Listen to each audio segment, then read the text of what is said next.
Good evening, everybody. I wanted to jump on here real quick today. I almost forgot to make a video to say thank you to Margaret for her kind words, and it's very interesting that Margaret and her fiance, they both enjoy my videos, and they want to get some of the books that I've read. Margaret didn't specify which books. I'm going to guess, because I hate to assume, Margaret's talking about some of the Viking books or some of the Norseman books. If there's any other books that you might have heard me talk about or seen me read from in some of my older videos, and I've got everything from the Nordic Way cookbook to the American Cozy, which is an Americanized version of the original. I'm probably going to say it wrong, so I'm going to apologize now. Hagi or Hugi books, which is basically European style of decorating your homes and uncluttering your home and making your home comfortable and not look like you've got too much stuff. Of course, you got to realize most Europeans are minimalists because they don't have enough room to have a lot of stuff, or it's just not their way. It's not their way to hang on to childhood memories after you've turned 50 or 40 or 50. There's a lot of new things I'm learning about that kind of stuff, like the Swedish death purge, which sounds kind of like, are you purging because you're dying, or you're purging because you want to get rid of it?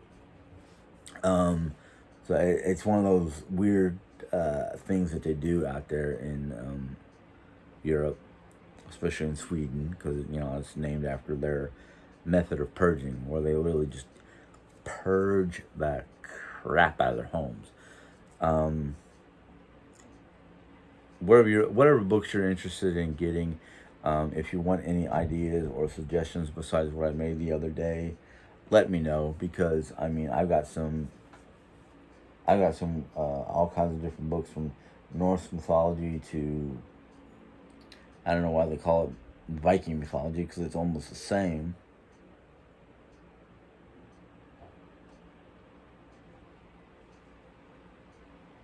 Okay, everything sounds okay. Heard a weird noise. I was like, what the, you know. That, in fact, she was talking about her and her fiance are thinking about, or I don't know if they're going to do it or not, but they're talking about possibly going to Europe in September during her vacation time. That's a good time of the year to go, especially to certain parts of Europe, because one, it's starting to get colder. Two, most of the tourists are, especially family-sized touring groups, are back wherever they're supposed to be because their children have to go back to school. That, in fact, are hitting, especially if you're going to Munich, Germany in late September.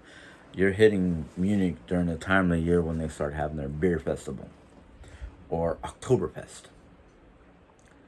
So I really hope you guys enjoy. I'm kind of jealous, but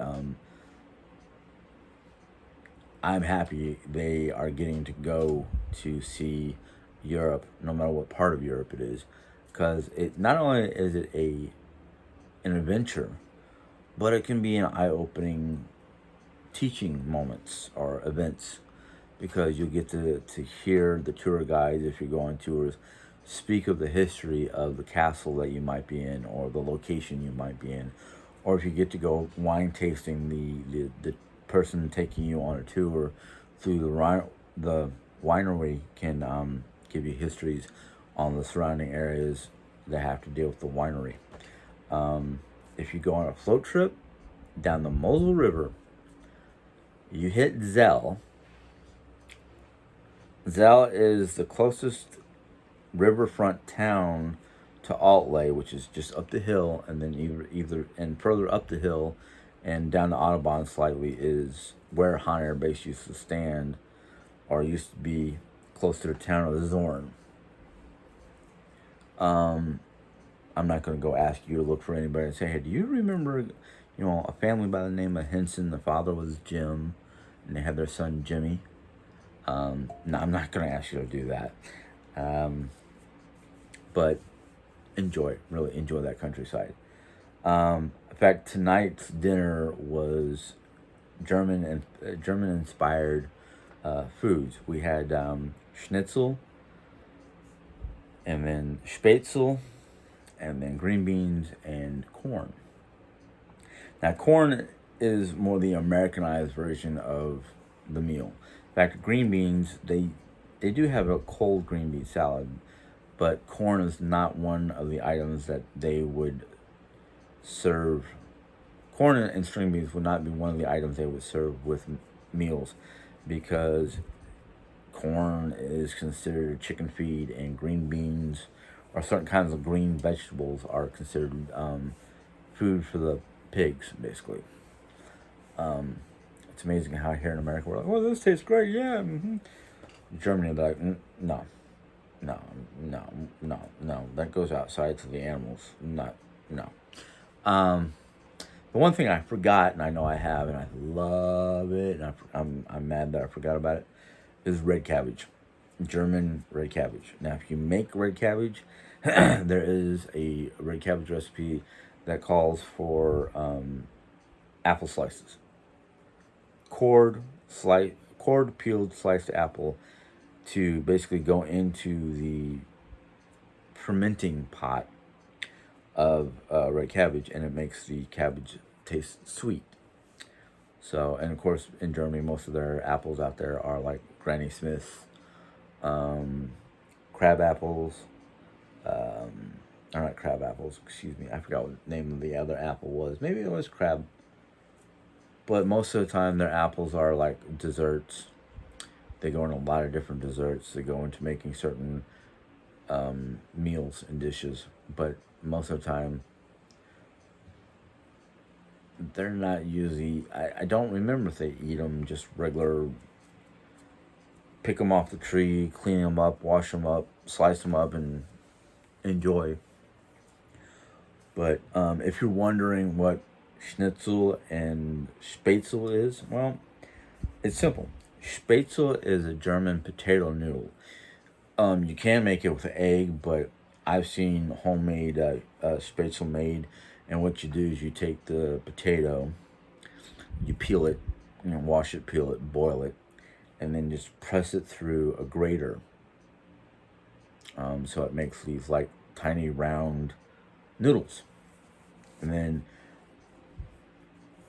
if they're not homemade, they're made by, I have there's a Aldi gets certain foods, certain international foods during certain times of the year, and I usually get my spätzle and my schnitzel at Aldi's. And schnitzel, if you ever try to make it from scratch, basically, you take a pork chop patty and you pound it out to a nice thin consistency, and then you roll it in a breadcrumb mixture, and then you fry it.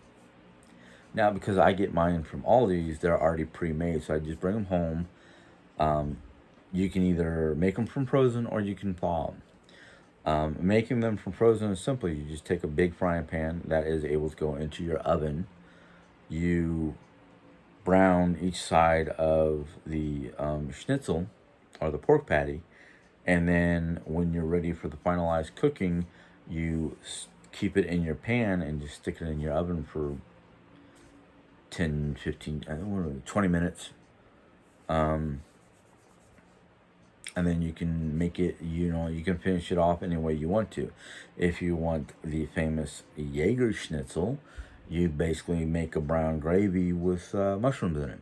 Or you take a can of brown gravy and slice mushrooms, put them in a pot, cook them up, and then pour them over your schnitzel once you get it on your plate. Because maybe not everybody likes that kind of thing on their schnitzel. I've known a few people that eat it plain. My favorite way of doing it, and we had this in Germany, and we had it at the restaurant Off Base, where they made German American type food, or German food that Americans can understand or like. And it was called, at the restaurant, it was called a Hawaiian schnitzel. And basically what you do is you cook up your schnitzel patty, and right before you throw it in your oven, And this is what helps determine how done the food is you, on the schnitzel, you put a slice of ham, a pineapple ring, and then top it off with a slice of Swiss cheese. Throw that in your oven for 20 minutes or until the cheese is nice and melted. And then, get your spätzle, your red cabbage, whatever you want to eat with it. Mom and I like to have the spätzle. Sometimes, depending on how I feel, we make. Knorr makes packages of basically it's garlic and shells, and basically what it is, it's like the shell, the weird looking little shell, with a garlic cream sauce, and basically it's all in there. It's powdered. What you do is you just you boil X amount of, you boil some water, you pour the package in there, stir it, and keep on stirring it until it starts to thicken, or everything's dissolved and it's boiled a little bit. After it's done boiling, you turn it off, pour it into your serving dish, stir it up a little bit, and let it sit for about a minute or so it thickens up. It's delicious. It's very good. The other thing I don't get to have here in the States that I remember from Germany, and I have not been able to find it anywhere in my area, is what they call pfeffer or pepper soup. I can find the potato soup. I can find a lot of different vegetable soups that are from Germany, but never the pepper soup. And usually if Aldi does carry it, they're out by the time I realize they have it and try to go get it. So it's kind of like, oh well, it was meant to be. But I'd probably be the only one. Maybe Jerry would have some, but I probably would be the only one eating it because Mom won't touch it because it's got pepper in it, like whole peppercorn. Like not grated, whole peppercorns. But yeah, some of the things I do miss from Germany is like the pastries. I'm not even gonna go on their pastries. I've talked about their pastries before. Holy. Just thinking about that cheesecake, oh boy, I'm either going to be feeling the problems in the morning, or I'm going to definitely find out if I'm diabetic or not, because pound of sugar, pound of cream cheese, nearly a pound of eggs. Oy. And that's just the actual filling for the cheesecake. The graham cracker crust itself has got sugars and, graham cracker crust, and, what do you expect? But, yeah. Haven't had one of those in years because Mom has difficulty baking it the right way because of the ovens and the ingredients here in the States compared to Germany. But I remember when my dad was alive, when we were living in Arizona, every holiday that we went to Aunt Lee's, Mom had to bake the cheesecake because everybody wanted it. So, yeah. But, the other thing I want to talk about, because it was brought to my attention, was a video that I made back on the 9th, where I talked about the I don't remember how I worded it, so forgive me. But basically, I was talking about my concern or my belief that the water in Raleigh is hard water. It's got a lot of chemicals and whatnot that leached off the old metal pipes that basically same equivalency of various animals and whatnot that were literally eating lead paint off of houses, out in the wilderness or out up north, or certain areas where a lot of the animals roam freely, especially the birds, and they would eat flakes of paint that were coming off the homes that caused their unfortunate demise. But I had basically mentioned that the mom's cat who got kidney failure and had to be put down, and then Jerry's kidneys, or kidney, left kidney, um, becoming cancerous. And not that I was blaming the water sources or the water system. What I was trying to point out was, if you have a home that has lead piping and you're having people, your fur babies and your human friends or human family, um, is getting sick because of the water source, that you might want to consider checking your pipes just to make sure that your pipes aren't leaching various elements that could cause illness. And yes, lead has been, at least my research says that lead has caused many of people to get cancer. I wasn't trying to cause a stir. I wasn't trying to say that our water sources are polluted and whatnot. What I was saying is, because of the situation that has happened in my house, that I feel that I need to check I need somebody to come out and check the mineral contents to make sure it's not overloaded with lead. It's just like scientists have proven that the transformer boxes that sit on the telephone poles that are sometimes outside somebody's home, that could be a leading factor. It could be a leading problem, because they literally release what they call a radon. I don't know if it's a gas or if it's like some sort of weird magnetic pulse or whatever it is. And I was like,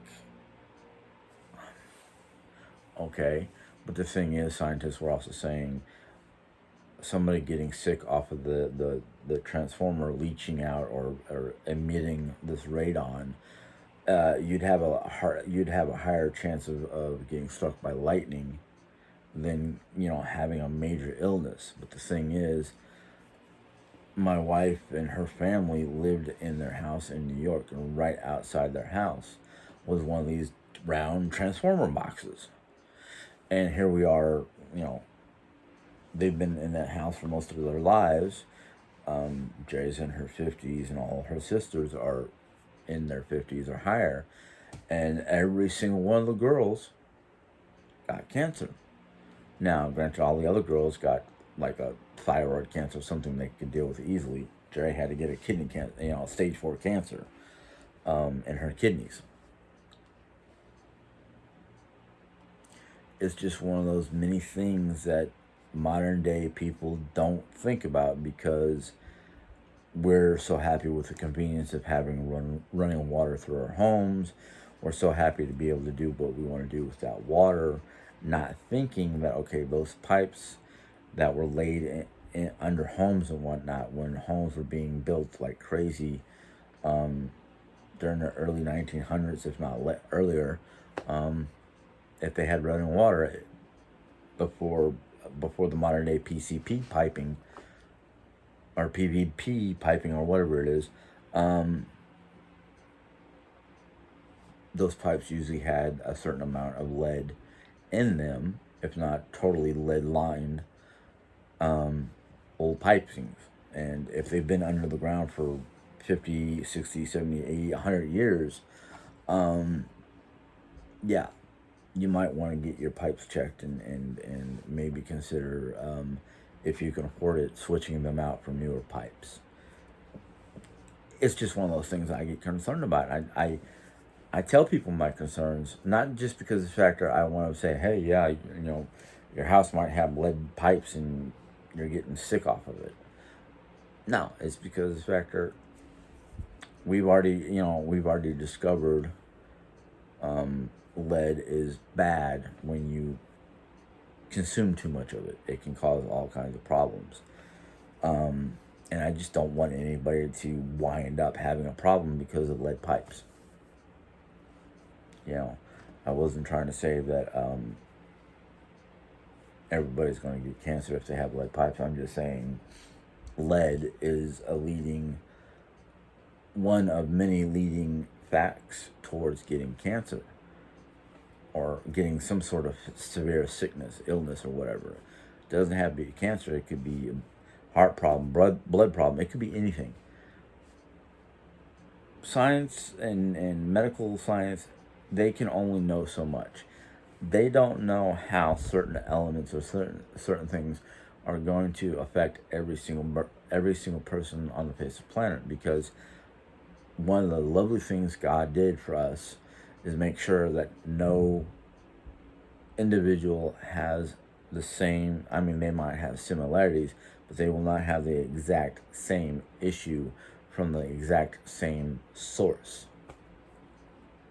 Now, I lived in that house in New York for 99 to 2013. So what was that 14 and a half years. And that transformer box I was telling you about that leaches out that radon was right outside the bedroom window. Literally right outside our bedroom window. Sorry. So it's a wonder that now maybe it's because of the factor I have a weird and sometimes volatile immune system, or I'm just not prone to having cancer, because it's not in my most of my family. My dad's side of the family was high blood pressure, diabetes, heart failure, things that most people are like, oh yeah, we can see why that person died because of that. I mean, between their family history to their dietary habits to whatever. You know, my mom's side of the family, no signs of cancer, no evidence of cancer. All kinds of other problems. I'm double cursed because both sides of the family have had high blood pressure and diabetes. You know, knock on wood, I'm hyperglycemic. I've been pretty healthy on that end. I just have to, eat in moderation. But Jerry Ann's side of the family, both sides of her family, has had, I think she said, don't quote me on this because I don't remember, but I think she said that a number of her family members on both sides of the family have had some sort of cancer. So she's automatically prone to the chance of getting cancer because of family history.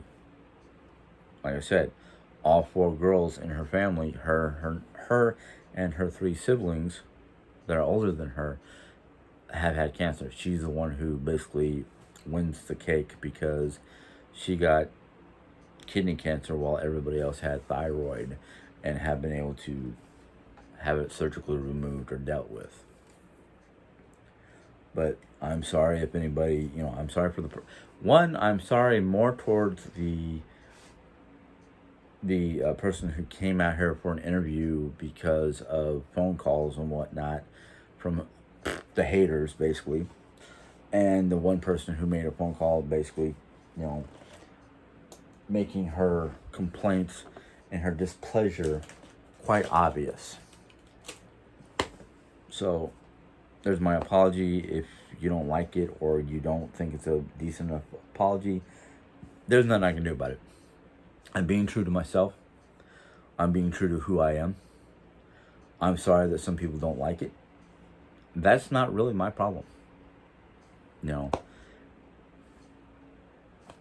The thing is the haters that want to constantly cry wolf are either eventually going to get ignored by everybody who they've called, or they're going to call the wrong person who's going to get a hold of somebody that's like, oh, I don't know, CIA, FBI, some sort of internal investigation group, or some other government agency besides DSS, who no longer is basically everything that comes as a complaint to them. They've been throwing it into a file, so when it gets thick enough, they can turn it into people higher than them and have the whole thing investigated, including searching the person or persons who are at fault down, and the people who will be at fault will be the people calling for no reason whatsoever other than to cry wolf.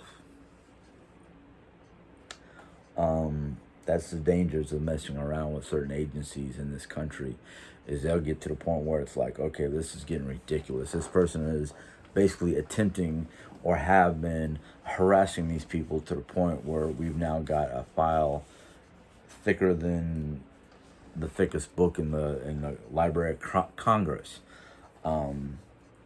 which surprisingly I found out not too long ago that some of the thickest books in the Library of Congress is because they keep everything that has happened in this country are tax files.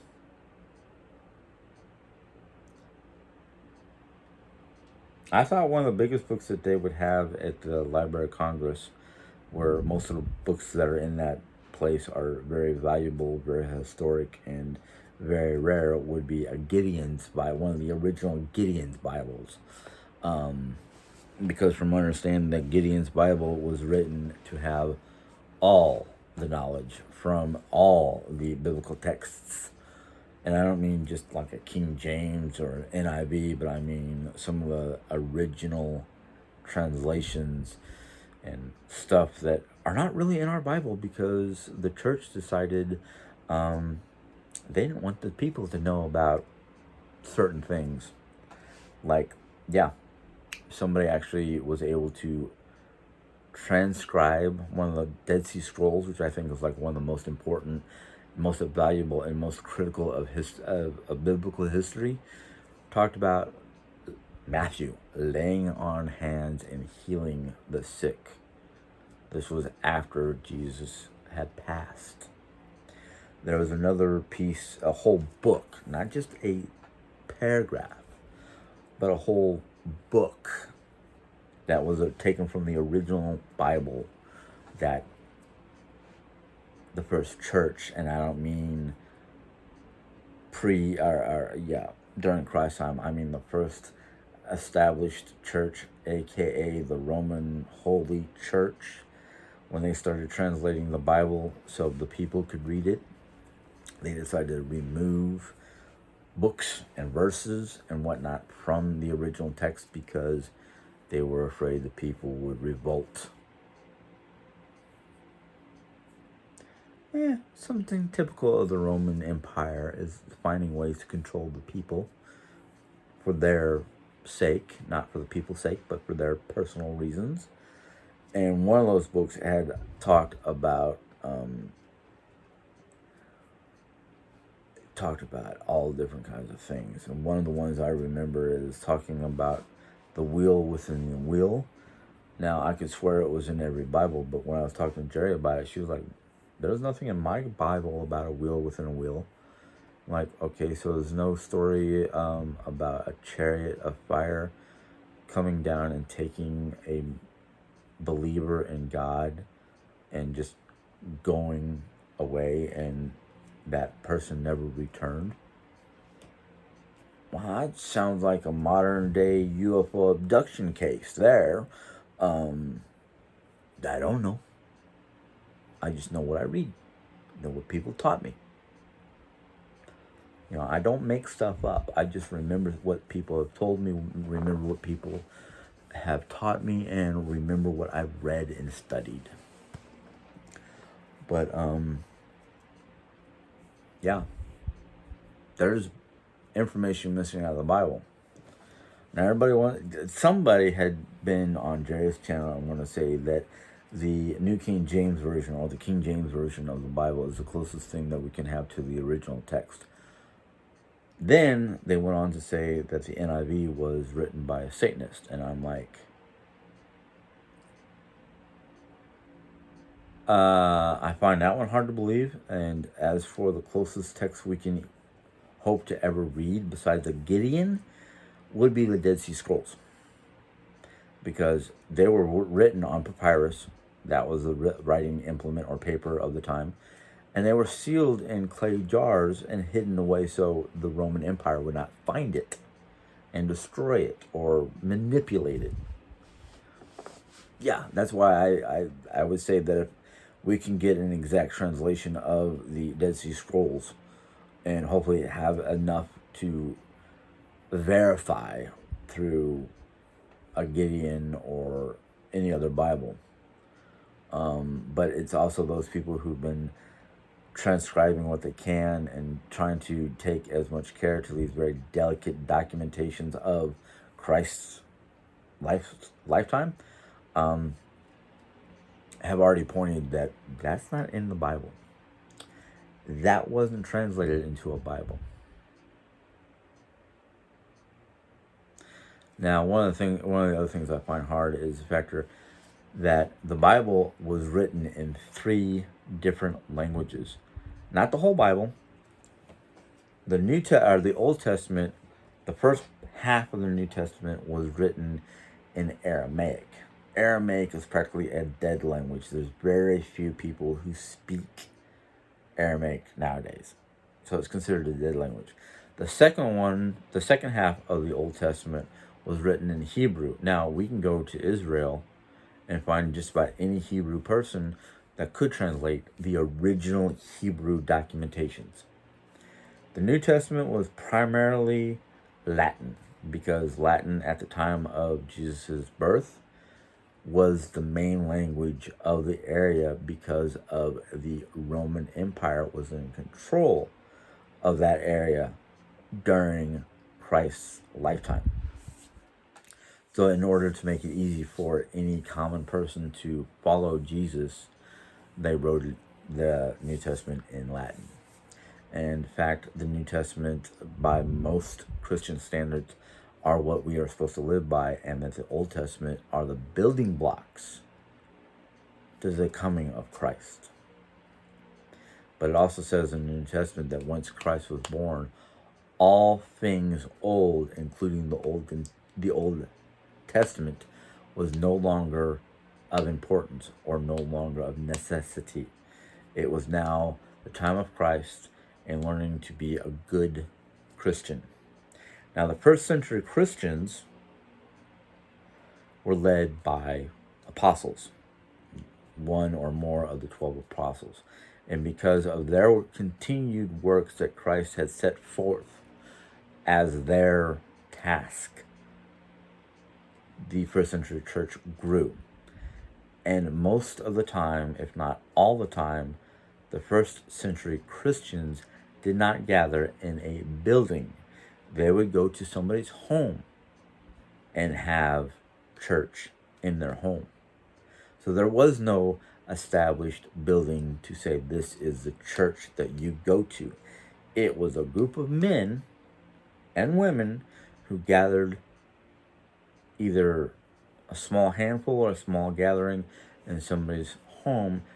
One, because at the time, anybody who was caught preaching or teaching the word of Jesus Christ was an enemy of the Roman Empire and was put to death. Just like nowadays, there are still some countries out there who do not accept Jesus as their religious practice. And, certain parts of China, certain parts of Africa, if you claim to be a Christian, you are most likely now the enemy of the territory or country, and could be either persecuted or just shot right on the spot. It's a sad thing, but it still happens. The point is, there is no true established building as the Church of Christ. In other words, even the buildings that are established and they say Church of Christ on the side of the building, the building is not the church.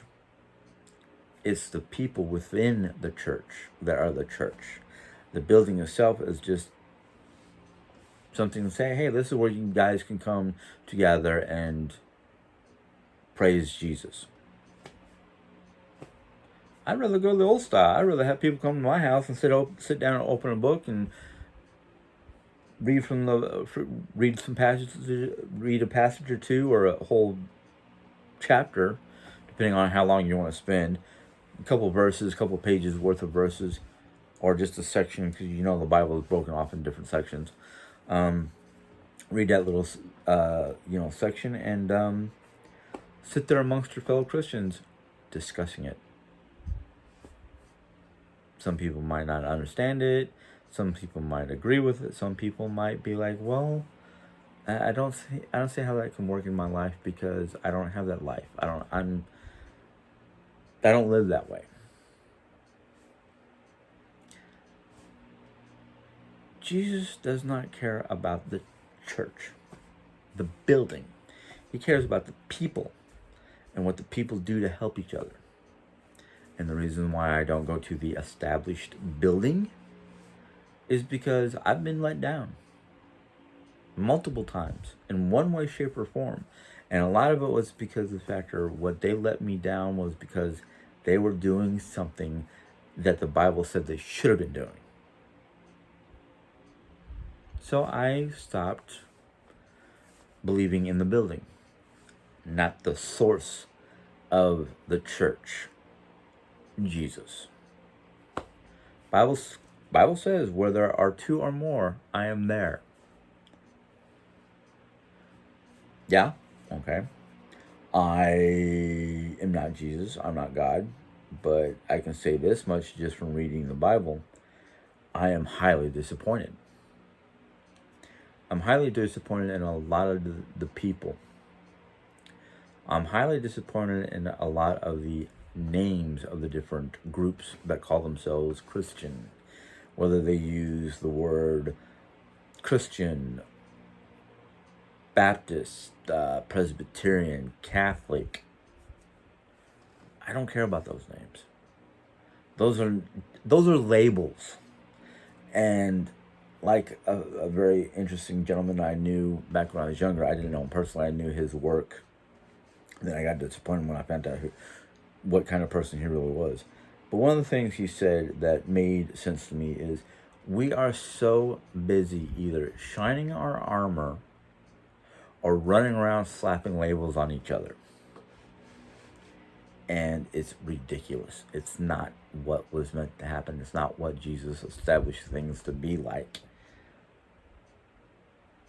It was the different people who wanted to celebrate Jesus or praise Jesus or talk about Jesus in different ways that did not agree with the masses. So these labels were created. Now the thing is, the label thing, that's a modern thing. That's something that's happened in the last 200-300 years. Back in the day, it was you were either Christian, pagan, or Catholic. There was no Pentecostal, there was no Baptist, there was no Mormon, there was no, and the thing is, the Catholic Church wasn't even the first established church because Christians didn't use buildings or temples or anything like that like the Catholics did, or the Hebrew did. Excuse me, I forgot about the Jewish people. Jewish people are probably the oldest God-fearing people, but they don't believe in Jesus. They believe in the second coming, and they're waiting for the second coming of Moses. When the second coming was not Moses, it was Jesus. Yes? I was asking about you. All right. You forgot to shake? No, I didn't. Okay. Yeah. I'm on that. Okay. We'll be on that in a little bit. Yeah. See? But anyhow, I'm going to leave those foods for thought. Mom is right. I need to do certain things Jerry's expecting me to do, or I should be doing. It's part of life. But I'm leaving you with the foods of thought, the sparks of wisdom, if you want to call them that. You guys can mull it over. You can decide what's right or wrong for you. But do me a favor. I've already decided what was right or wrong for me. I don't need anybody trying to, wave a Bible in front of my face or wave some sort of flag in front of my face because you don't agree with me. That's fine. I'm just going to leave it as this. Let's just agree to disagree if you don't agree with me. Because I'm not the be-all, end-all. You're not the be-all, end-all. He is. And we're not here to judge each other for our decisions or our beliefs or the way we want to believe or the way we want to live. We're just here to enjoy each other's company and try to get along and work things out. I'm not going to argue the points. I gave you my opinion, my points. That's fine. Now, if you want to put your points on or your opinions, That's fine. Do it in a Christian manner. Don't be rude. Don't be negative. Don't be trying to tell me how I should be living. I don't tell you how to live. I don't know you well enough to do that, and you don't know me well enough to do that either. So, cheers. Good day. See you later. Bye.